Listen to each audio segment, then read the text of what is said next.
Normally in a workshop, we get everyone to introduce themselves.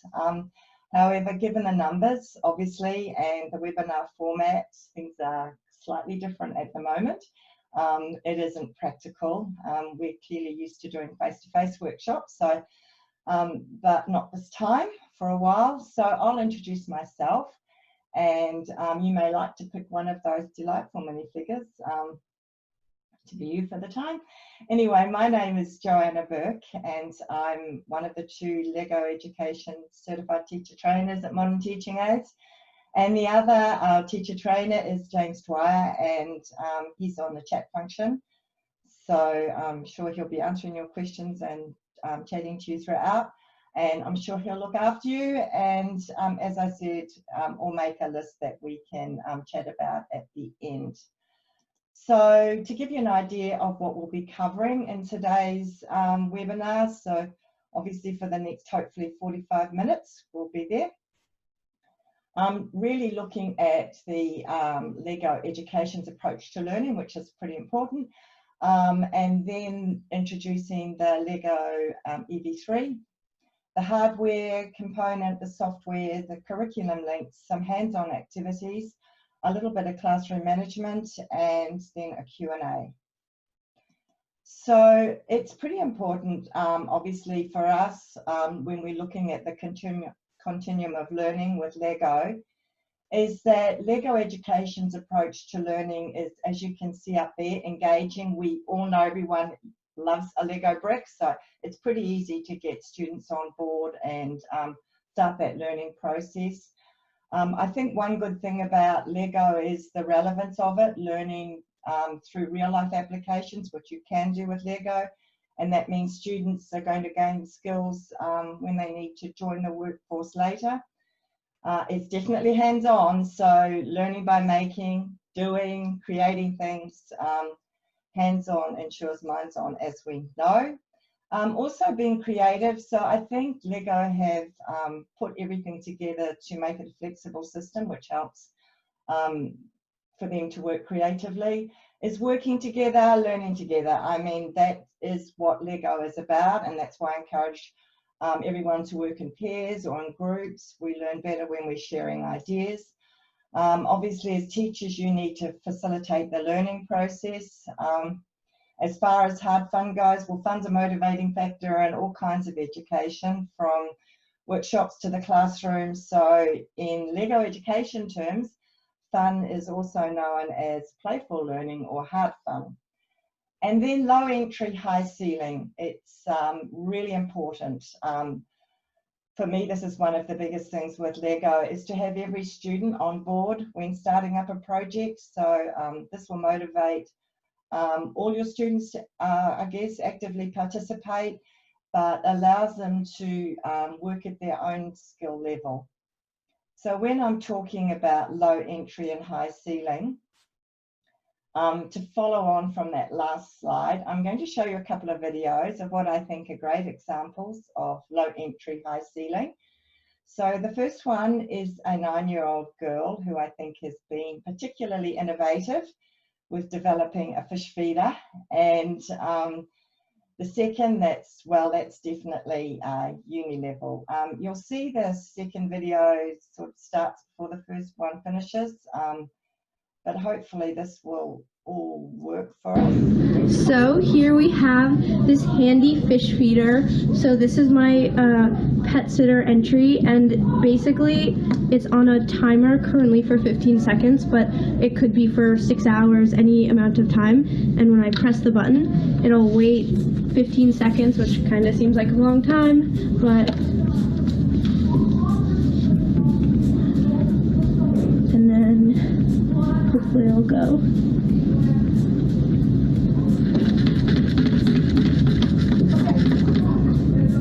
And 15 seconds later, it'll go again. And there, the fish have been fed. The end.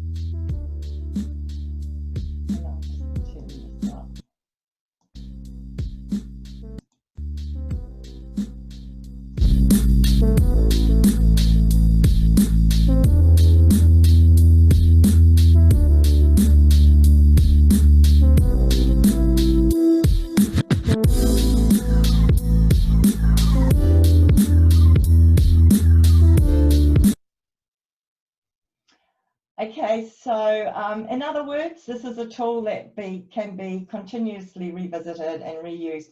What I love about those videos is that she's quite nervous and waiting. For 15 seconds is a long time, and we know sometimes we're waiting for something to work, but I think it's very basic, obviously something that she really wanted, but she's just using a motor and it's simple programming, and has obviously got a lot out of it. And then obviously when you're looking at solving a Rubik's Cube, you are definitely looking at a very high ceiling. So you can't finish, in other words. There are many challenging projects, and every time I guess I've gone into a robotics competition, whether it's RoboCup Junior or FLL or a classroom for that matter, the students' ideas and the way they present them and what they want to talk to you about are pretty exciting. So for me, the EV3 offers many, I guess, learning opportunities.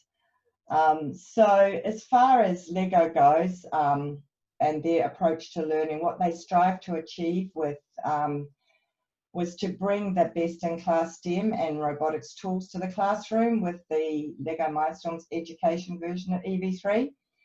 So what we're looking at today in this webinar is the block-based graphical programming languages and the guided lessons. I think really that bring the best-in-class STEM and robotics tools to the primary and the middle school students.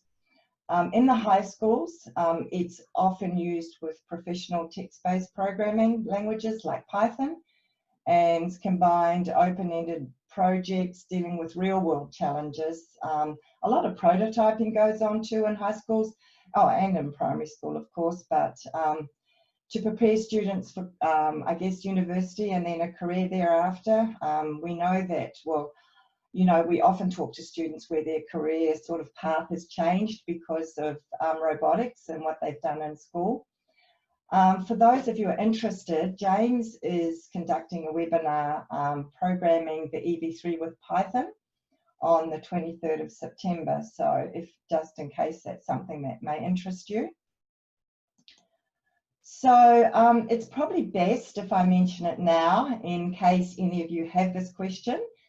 The current 32-bit version of the EV3 Lab software is not compatible with the latest Mac OS, called Catalina. So LEGO have therefore released a completely new app, which is called LEGO MINDSTORMS Education EV3 Classroom, long name, based on Scratch, which you can see up there. So that's where you can see your coloured blocks, and it's showing up there. However, just because of the webinar and the time limit, if you need further information on this, please feel free to contact either James or myself. You can ask questions obviously at the end of today or just at any other time. Please feel free to contact us. So again, I have two versions of software that I'm actually using today, or there are two versions. I'm using one of them, which is called EV3 Lab. That's the version that you load on the desktop or your computers. That's the full version of the software. And then the other one, which is loaded on the tablets, iPads, Chromebooks, etc., which is an introductory level. It's not the full version of the software. That's called EV3 programming. So what you can see there are what they look like when you open them. So EV3 Lab is desktop software, and the other one is the mobile app. So although I'm using the EV3 Lab now, everything I'm doing, especially at the introductory level, is almost the same way using EV3 programming. So the core solution components for EV3 are the hardware, which is the core set.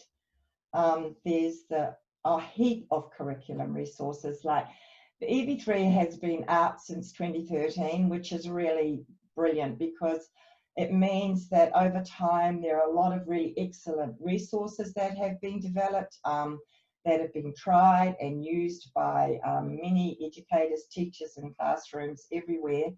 And as much as there are a lot of free online resources as well, there's also some really good books if you wanted to. I mean, I know you can have too many, but it's you always just can find the ones that are going to suit you. So in addition to the course set, there are add-ons like the expansion set, which allows students to, I guess, have more advanced models and projects. It's not essential to use with the course set or the I guess the tutorials for that. It's not needed. There's the space challenge set, which you can use in the classroom, but also for competitions. And the space challenge set is required for the space challenge unit, which you can download separately and can be accessed through the software. So that's from the same site where you download the actual software itself from the LEGO Education website. So as far as the actual course set, it comes in its plastic storage box, which is really good. And it has the element survey that comes with it.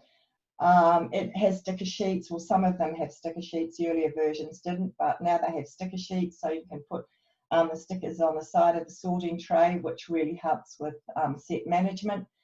There are cards in the top and the bottom, laminated cards, which show you where the elements should go. And it has obviously the electronic elements, which are located in the bottom of the box, and I'll go through those in a minute. The one that I want to just point out to you here is, as well as all those that you can see, and also that there are 541 elements in the set, is the rechargeable battery. So the rechargeable battery is included in the set. However, the battery charger isn't. So because it's a global product, obviously, so it's a different charger, and that's why it's not included. We have two different charging options for the rechargeable battery. One is obviously the single charger, which LEGO have, and that means that you just can charge one battery at one time and one power point you're using.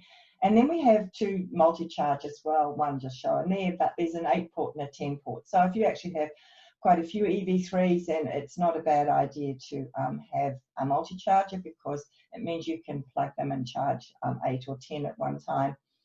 The other thing is, if any of you have, we do in your schools, which is the robotics for the younger students, and are only for primary as well. They use exactly the same charger, so you may find that that's something that you would like to include. Okay, so what I'm going to do now is go into the software, and we're going to have a look at that. So I'm just going to hopefully go in here. And it should, okay, so I'm just going to bring that up. Oh, what I'll do, oh, my apologies, I don't know what's gone wrong there, but we'll get it back.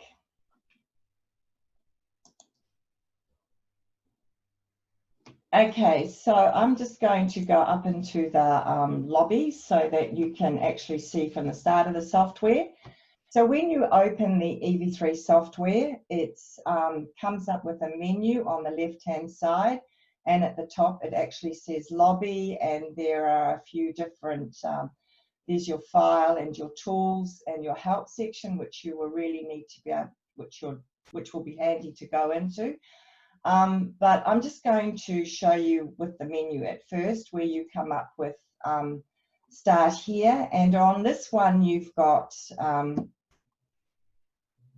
it actually takes you into starting when you want to get going on it. So when you first get your set and you can get involved with it, then it will show you how to prepare your software to get it ready. They'll come up with steps and you can follow them through, essentially what we've just sort of really looked at now. But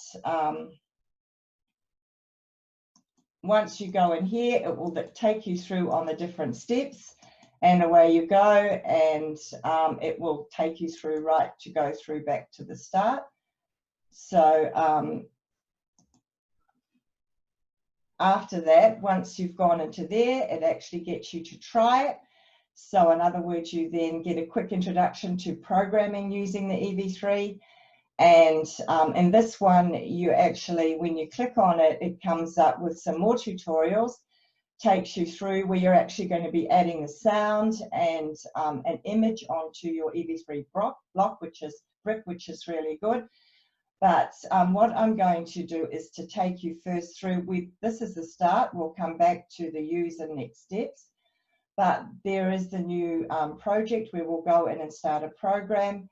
We have the tutorials. So the EV3 comes with about 40 default blocks, and all those blocks that you need to use are covered in the tutorials, either by the way of a video, a slideshow, like sample programs. So each of them has their own, I guess, activity with it.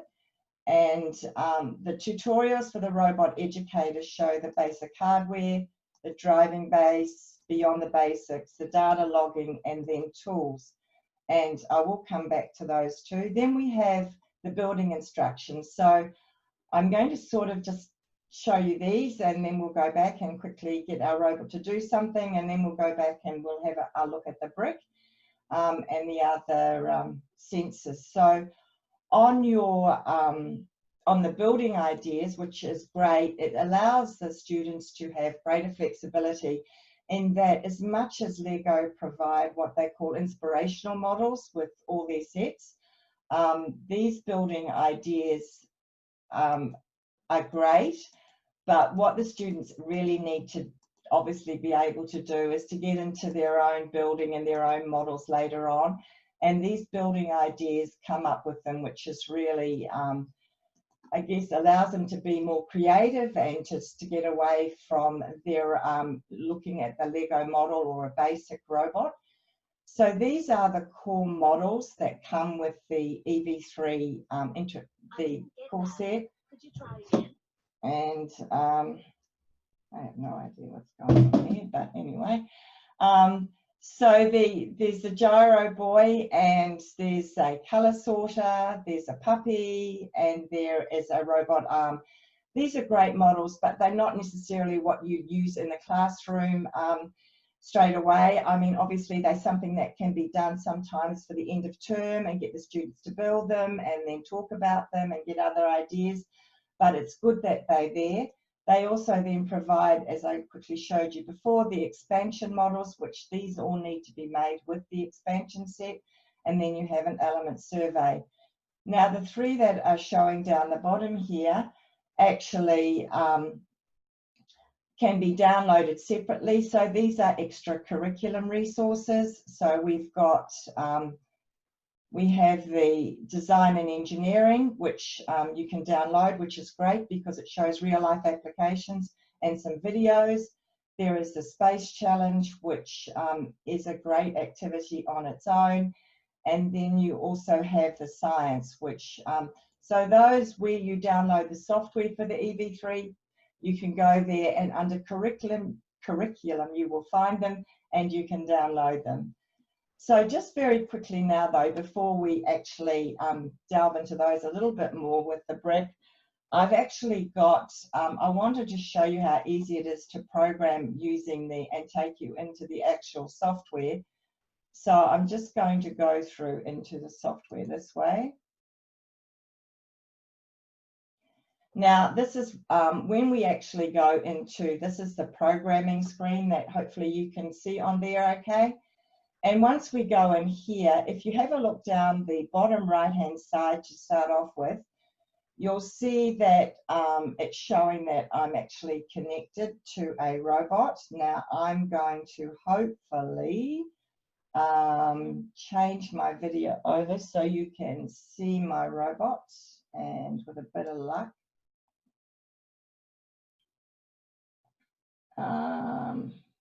we should be able to see my robot.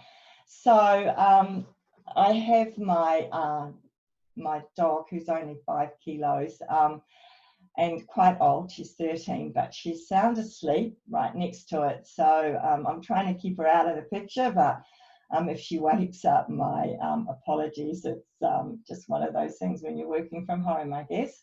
So what I'm going to do is show you the connection here. So I'm using Bluetooth, so I'm a bit like the 9-year-old girl in the let's just hope it all works.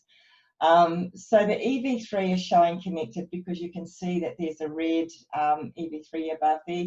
These are our download arrows, so this is would download it into my EV3 brick, and then I would have to execute it through the brick.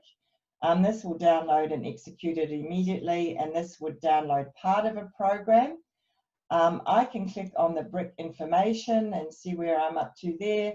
I can also click on here, and if it actually will now show me on the port view there, as you can see, that I've got 2 motors. So I'm going to come back to the electronic components in a moment, but these are the 2 large motors that I have connected. And I also have 3 sensors connected, and because we're going to come back to those, I'm going to show you something else quickly. But the first thing I'm going to do is to get the robot just to move. And as I mentioned to you before, the software is blocks, and there are about 40 default blocks, and they are all color-coded and are divided into palettes. So the green palette that you can see there are all the action blocks, and then we have flow control where we have loops and switch blocks. We have our sensors, we have data operations, we have the data operations, the advanced section here, and then my blocks. So right now we're looking at the actions, and in this one, if you scroll over them, it actually tells you what block you're on as well. There are 2 main blocks that you can use for moving your robot, getting your robot to move. One is a move steering and one is a move tank. The move steering allows your robots to be synchronized, and the move steering allows you to program your robot, your motors independently. I'm just going to use the move steering and bring it up and pop it in front. Actually, I'll just take that off for a little bit. If I move that up close enough, it will come up. I think you probably saw the shadow with a bit of luck, and it slots into place. Now you'll see now we really just need to change the parameters of a block, and along the green beam here it's showing that I'm connected to ports B and C where my motors are. If I clicked on here I could change them, but just for now I just want to work out how my robot's going to travel. And I've got some options here, but I'm just going to save for a rotation. So a rotation is 1 rotation of the axle. Our next one is getting our robot to travel straight, or to do a curve turn, or a single motor turn, or a point turn. This is the speed or power of the motor we're going to travel, and whether it's going to be in a forward or reverse. So you'll see there my arrow flips back. I'm actually just going to change it, I think, to 20, so you can hopefully look to see it move. And then at the moment it's 1 rotation, so I might change that to 3 and hope it doesn't go off there. I've forgotten now. So to download it, I can use this arrow here, or I should be able to use this arrow here. And hopefully you should be able to see it moving with a bit of luck. Okay, so that's just it going forward, and as you can see it's nice and easy to do. And if I want to bring it back to where I started, then I just need to bring it back into reverse, leave it on there and change it, and so it's going to go a bit faster and it comes back. So you can see it's once we get it going, we can get it moving quite quickly. The other thing is I can just I can get it to just go forward for maybe 1 rotation, and if I bring up another block, and I'll just show you, I can do, maybe with a bit of luck, a 180 degree turn.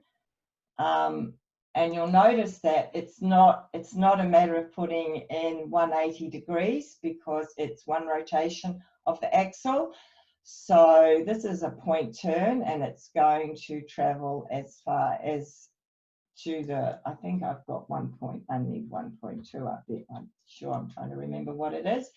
But what I'm going to do is go into the flow, and I'm going to bring up a weight, see if we can just see if that's going to work. And if you can see that, okay, so it does not quite there. So if I really wanted to get a true 180 degree turn, it would be a bit of trial and error for me, and I could work it out. So really what I'm trying to show here, and the other thing is that I'm just going to go back to here and show you very quickly. I guess I can just, do this one, bring them down, is what they were showing before is on the first one with the try, and clearly it's not going to work that well because I'm not able to show that a close-up to you. But to give you an idea of how this happens, students can import their own images or sounds, but LEGO also have a whole heap of folders of many different images, and they can just click on one of the folders and choose what they'd like on the EV3 brick, and at the same time they can actually change the sound. So there's animals, and it's the best one I could choose right now, but I can download that and away it goes. So essentially that's just this, I guess, the simple way of doing the software in that respect. So I'm just going to switch back to the PowerPoint for a second. And because we're going to have a look at the sensors, and I just want to use them very quickly, I'm going to show you those. So as we were talking about with the brick, and I haven't really discussed that yet, it has a screen which is quite hard to see, obviously from here, that displays all the data. It has a pretty good speaker with it that plays the sound, the music and the video. It's got 6 buttons that you can probably see there. We've got the 5 here, this one here which selects everything, and this button which we call the Save Me and Back button, which is good to know about. It has a brick status light, which can be quite useful because that shows when it's running a program, or sometimes when there's something that's not quite working right. It also has a slot for an SD card, so that increases the memory if that's what you need. And it also has obviously the connection for, you can use Bluetooth or you can use the USB cable. It also has a USB host port, so for a separate Wi-Fi dongle that allows you to connect to Wi-Fi networks or to connect up to 4 EV3 bricks, for instance like daisy chain. So it's got the 4 inputs for connecting sensors, and I'll show you a couple of those soon, which obviously allow the robot to perceive its environment.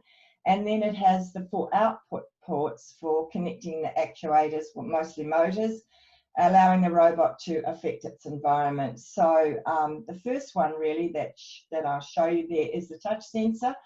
I think it's always good too with students to relate them back to real life applications. So the touch sensor, it's pressed, released, or can be bumped. But it's also found in obviously a lot of household appliances. And I mean, you know, normally we'd ask people to say them, but you know, clearly you can look at the entertainment or electronics, etc. Then we have the gyro sensor. Well, that can be found in smartphones. So this measures how fast it turns in simple turns for me and how far it is turned. In other words, you can be sitting on a carousel and it can tell you how many degrees per second it's spinning, can be used in science, etc. So then we have the color sensor, which is probably one of the most used sensors in robotics, in the reflected light, reading it as a light sensor. So you've got a color, so you can read ambient light, it obviously can read reflected light, and it can distinguish, I think, 7 colours.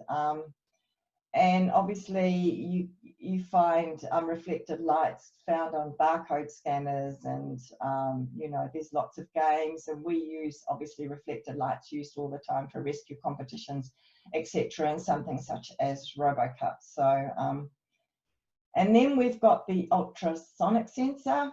So that clearly measures the distance to an object in front of it. So similar to a bat, it emits ultrasonic sound waves and measures how long it takes the sound to reflect back to the sensor. It can be used to avoid obstacles, locate objects, detect visitors, I don't know, found in public restrooms, cars, factories, walking into a building.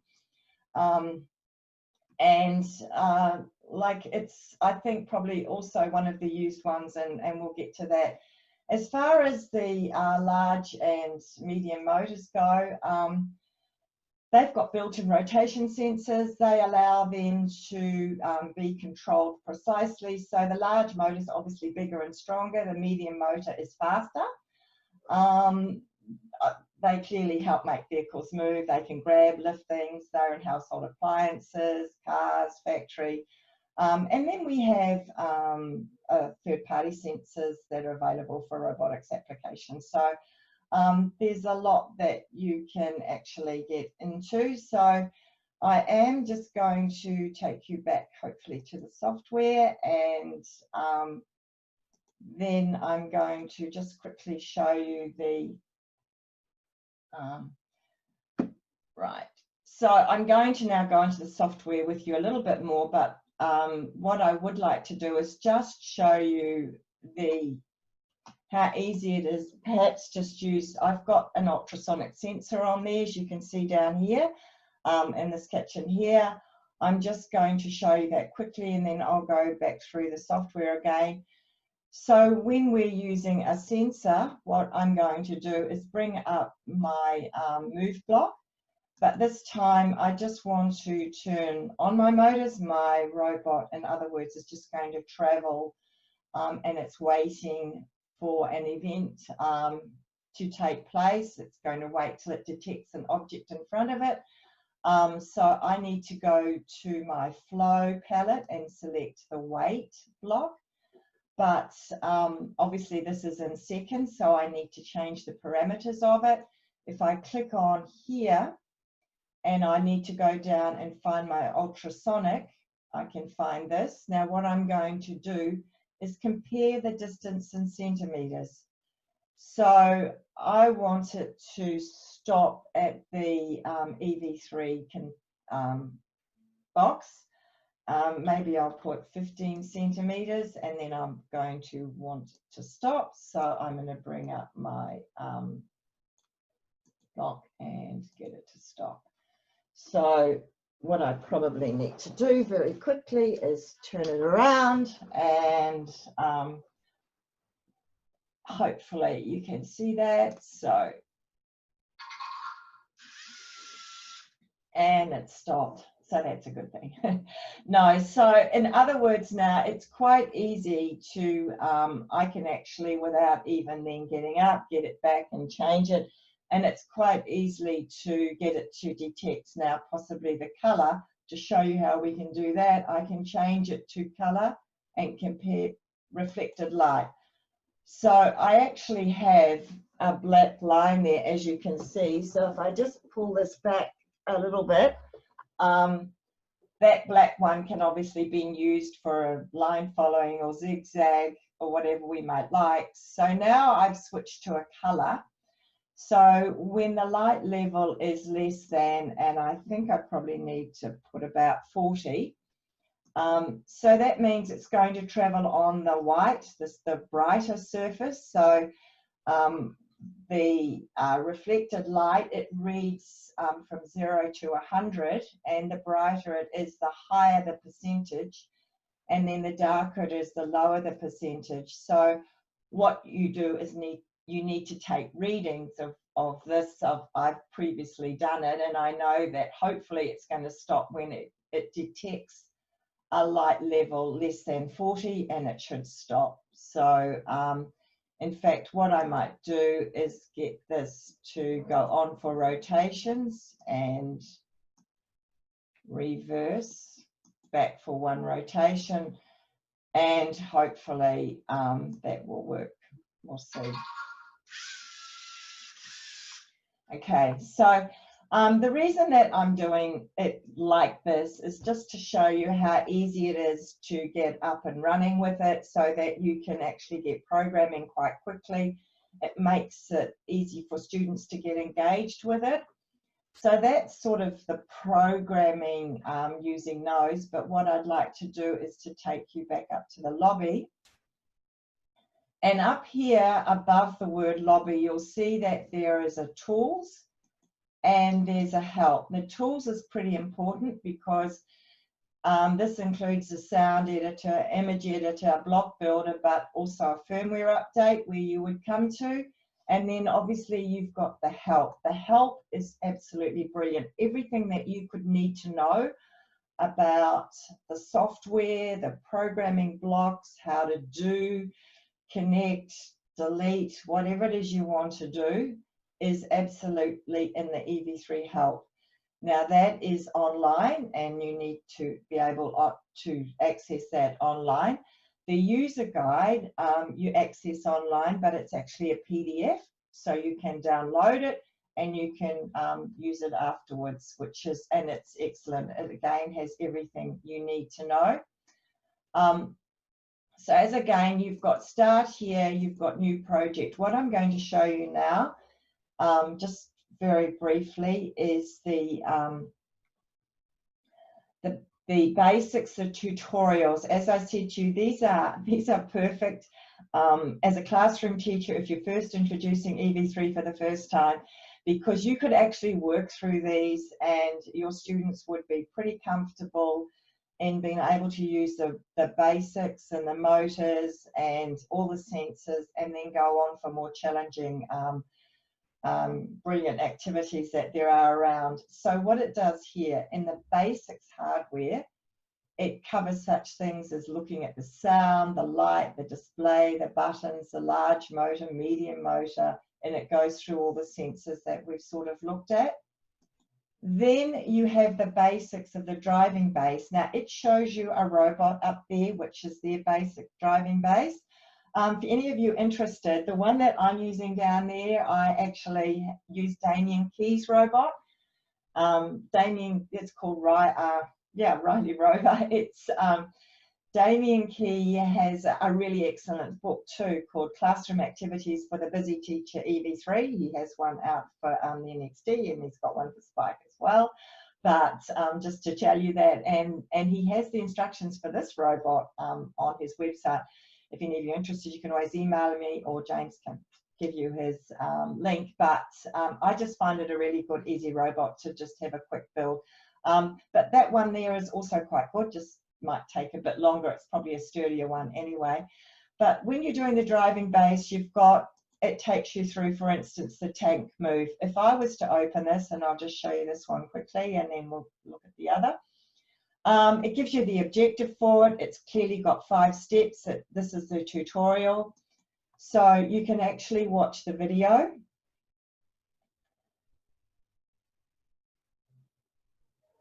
So it's using the tank block and the tank move to steer the driving base. And then they go on, there's more instructions on how to build it. But the other good thing they have in all the tutorials is an interactive animation. And I think this is great because they can actually click on the start here and they can actually see the blocks corresponding to the action of the robot, which I think really gives them a good idea. And if this is very helpful for students that just want that little bit extra of structure. Not all your students will need this, and clearly there are many other ways that you can introduce them, but then it's got to test it, and the idea is now that they'll go on and modify and use all their own. So I really like that part of the those tutorials.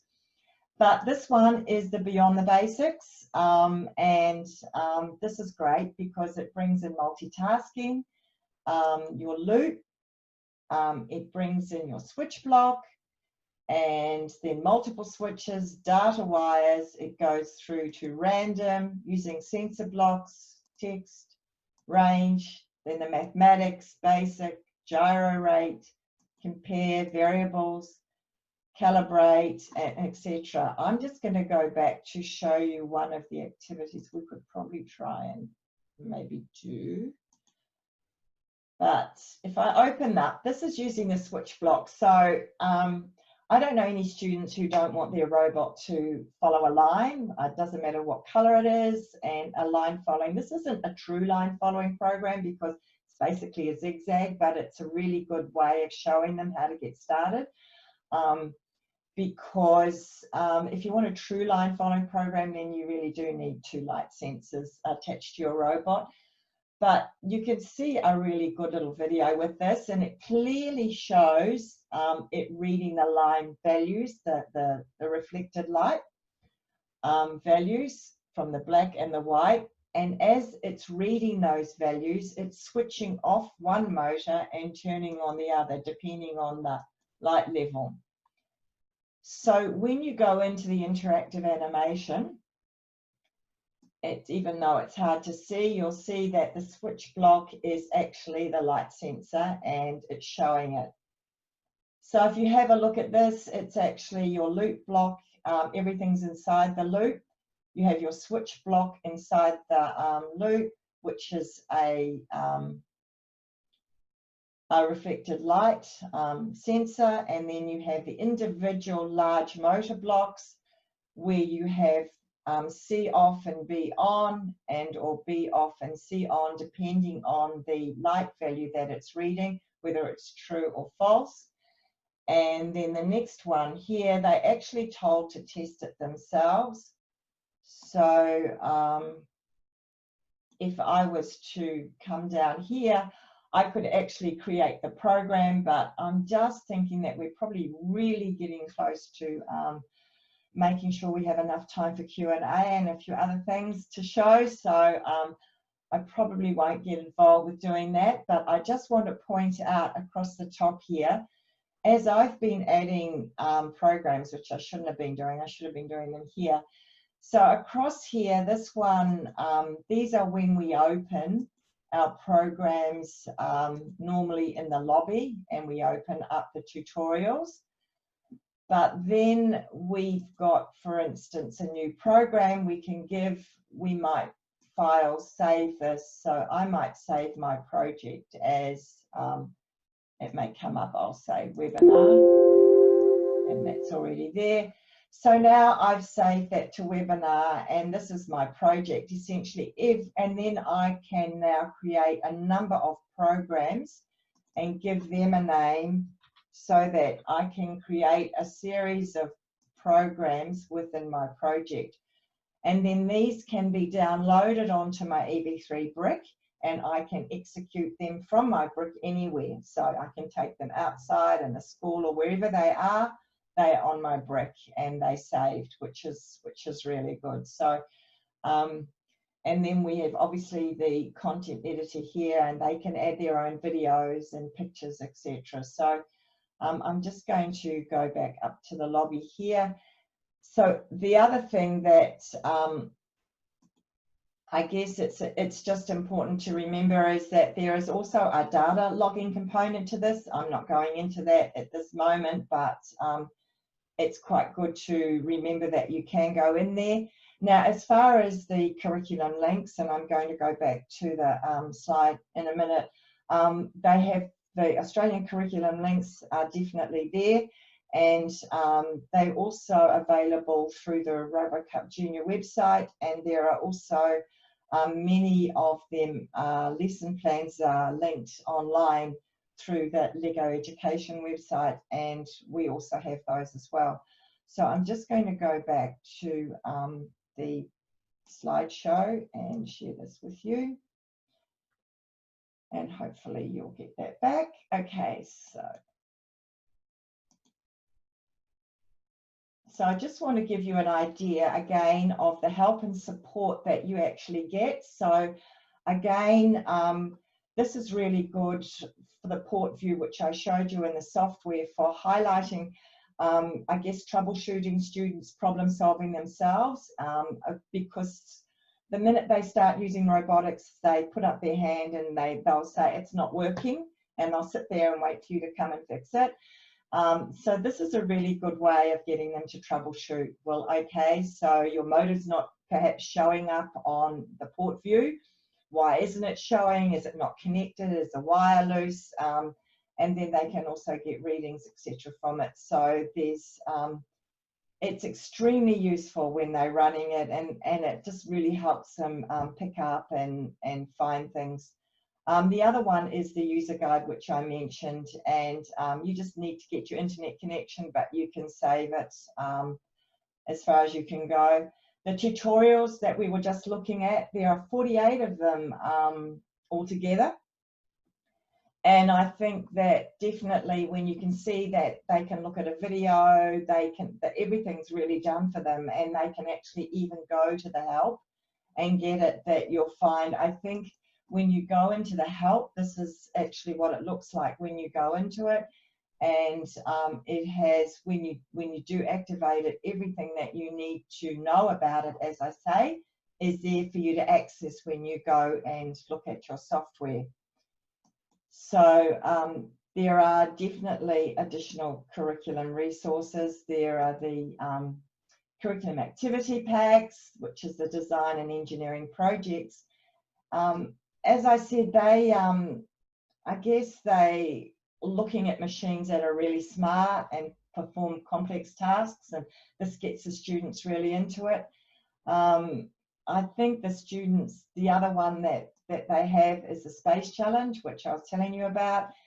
If any of you have been in FLL, these are, or WRO, these are sort of set up in a similar way to that. So, but it's preparation for any competition really. But I've just been into a library at a school, and they just have the space challenge set up there all the time, and the students come in. I mean, they love it. It's anything to do. It's quite topical too, of course. And it supports them on their mission to Mars, so I guess it's a good thing. Then you've got the science curriculum, which focuses obviously on science subject. We have the coding activities, which is a PDF that you can download, which is available to you from the website. We also have the maker activities.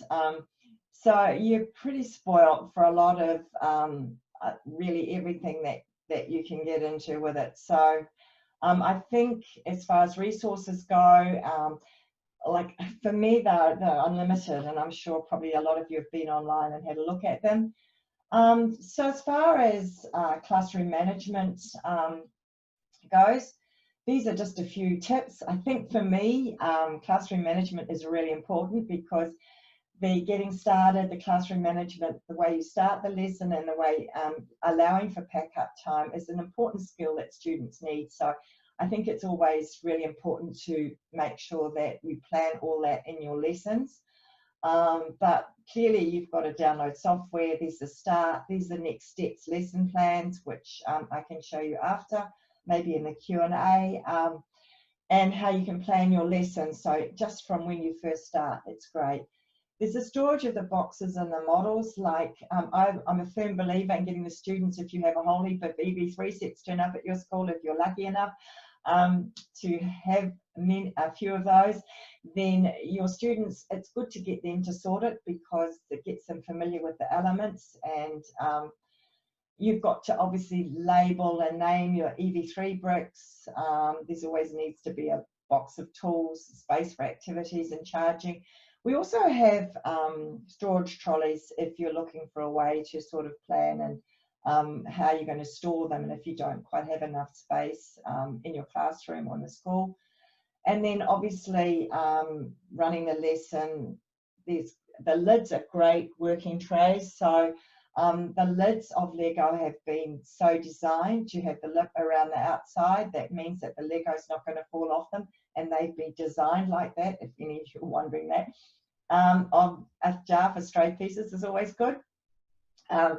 And then obviously the time to tidy up, the evaluation, the checking and sorting, all those things. Clearly, I'm sure that when you're looking at it, it's definitely a good way. So As far as the EV3 goes, as I was talking to you, it's really good for your upper primary, middle, and then high school. It's part of the continuum of learning for LEGO, and there are a few products and resources that we now use, which is we do as the Robotics for the younger students, and then Spike Prime, which was released earlier this year, you may have heard about it, was to fit between We Do and EV3. So if any of you've got any questions about that as well, we can always help you there. So I think that we're probably pretty close to time, and if not over it. And what I'd like to do is to just, before we sort of start answering questions, and some of you need to go, obviously, I'm sure, as well as the fact that NTA recently dropped the price on all our LEGO robotics, which is very helpful. For participating in this webinar and staying till the end, you have an extra special code that's not going to be emailed out. So I'd suggest you write it down if you're interested in a 15% discount. So it's only valid for 2 weeks. So if any of you are keen for that, I would suggest you write it down.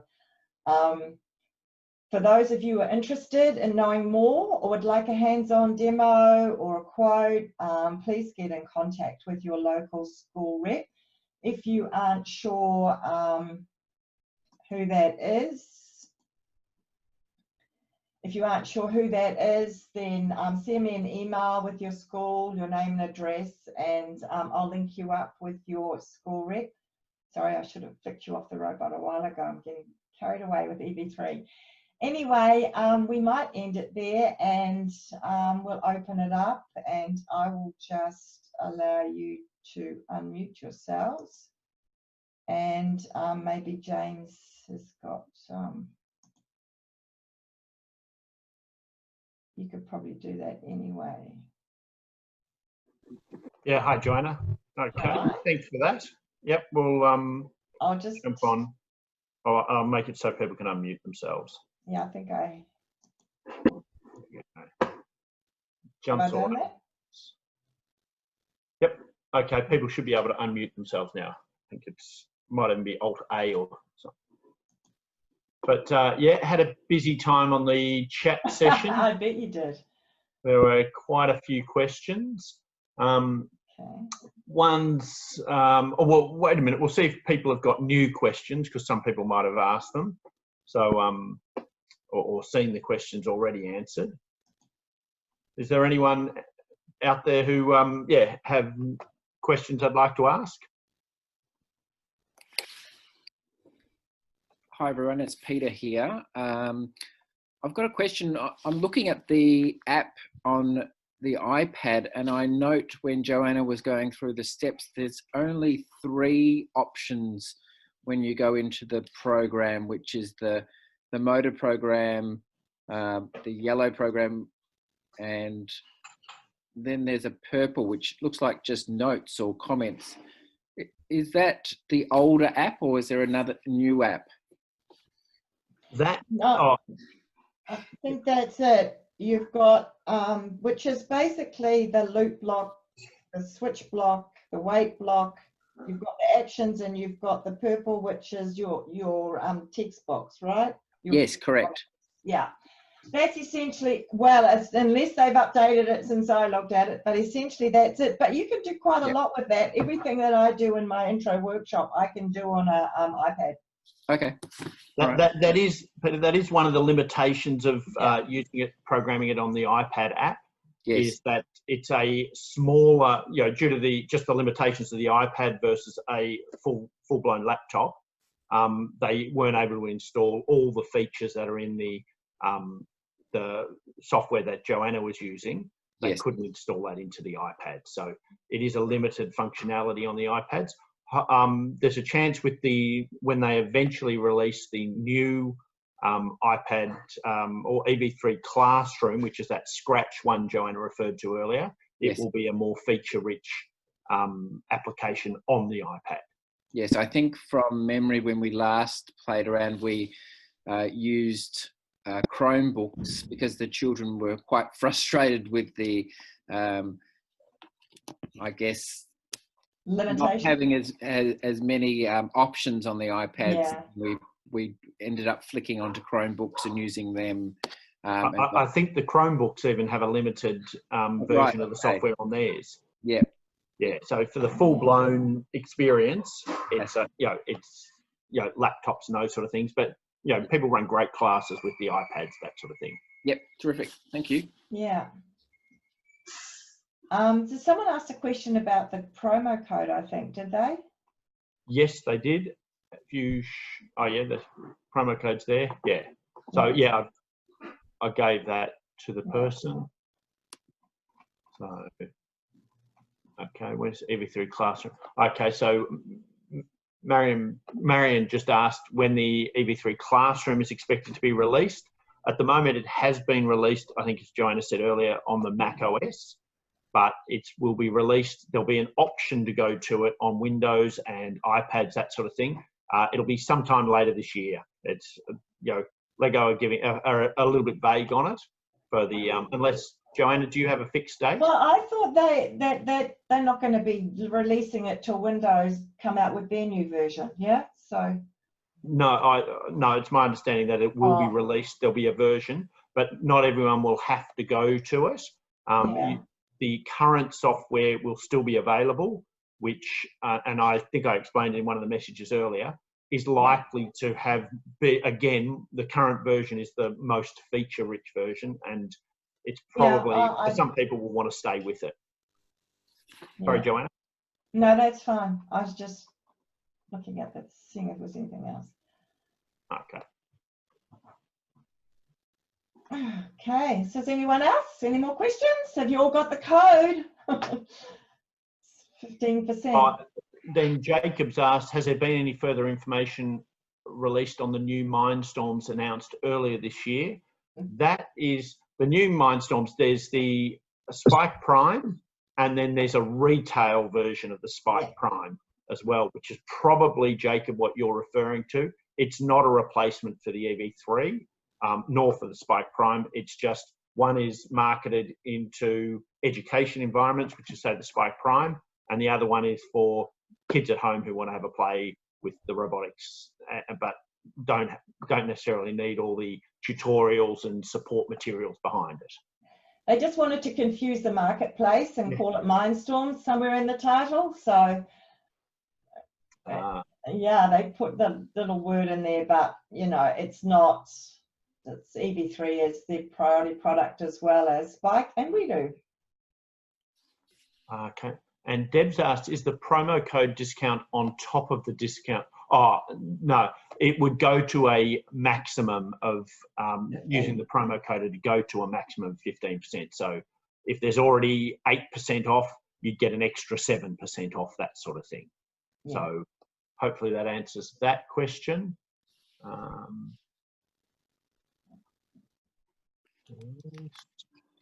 Does the stack code? Oh, stack. Okay, so that answers Brian's question earlier as well. Yeah. Okay, so Brian's asking for primary schools trying to get into the FLL, would Spike Prime be a better pathway to get started? There's probably, if depending, I guess, the EV3 scales incredibly well. It can go from kids in year 5 can be using it up to, as you saw demonstrated in the video Joanna showed you, people at university levels are solving Rubik's Cubes with it. Now, the Spike Prime is a much easier, and I guess from the absolute beginning, it's been designed to be really easy to use. And so it's a lower sort of, even lower barrier to entry, if you like, than the EV3, and it's really targeted in that year 5 to 8 range. So primary schools might find that the Spike Prime is quicker to build with. What else, Joanna? I think the Spike Prime might be, particularly for primary school, girls. If you were looking at younger girls, the colours in Spike Prime seem to attract them more. So if you're looking to encourage girls to get into it, I have found that that's probably its advantage. I mean, EV3 is used, look, is down as far as year 1. I've seen it being used. I think it's a waste, probably because they're not going to get as much out of it. But so Spike it was needed to fit in that. So I think either one is obviously very good with FLL, and it's being certainly developed with FLL, and the unit plans for Spike will help your primary school students get into it. So, you know, we can happy to talk to you further about it to make sure you make the right decision anyway. So it would also depend on your numbers involved as well, I think. But for me, it's more appealing for girls. So, and I do know, talking to some of my friends that are teachers, with getting girls into engineering or to get them interested, sometimes colourful Lego helps, and quick to build. Okay. And then I think it was Peter again asked, the PD on the 23rd of September, can you explain why Python, what Python coding is? And what Joanna was showing was a block-based coding. So all the code is there, and it's easy. You drag it up one after the other and you connect them all up, and it's in that sort of linear fashion. It's really easily sequenced.